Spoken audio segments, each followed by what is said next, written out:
Әхәт Гаффар татар авылын яратып, сагынып, аның үткәнендә киләчәккә нигез, таяныч эзләп язучы, милли яңарышка бар тик әхлак һәм хәтергә нигезләнеп кенә бару мөмкин дип санаучы әдип. Үзе китапхана хезмәткәре Әнфисә Фәйзетдинова Әхәт Гафаров иҗаты белән таныштыра. Язучы, драматург Тукай исемендәге дәүләт премиясенә дәгъва итә. Исемлектә барлыгы 12 иҗат әһеле. Җиңүчеләр 26 апрельдә игълан ителәчәк.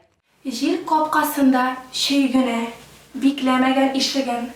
Хәлен белим дигән идем, япа-ялгыз кешене. Яттан силә Тукай шигырьләре бәйгесенә килгәндә әсәрләр кабул итү вакыты озайтыла. Теркәлгән катнашучыларга видеоязмаларны үзәк китапхана электрон адресына 20 апрельгә кадәр юлларга кирәк.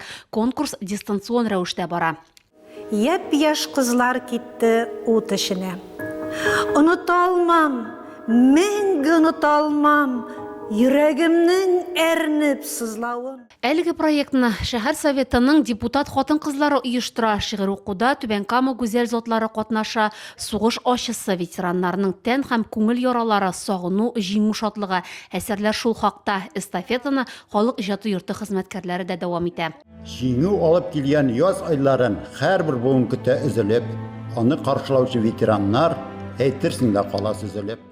Үз-үзеңне изоляцияләү чорында тормыш интернет киңлекләрендә кайный. Түбән Камалар иҗади бәйгеләрдә катнашалар, сәнгатьле шигырь уку осталыкларын күрсәтәләр.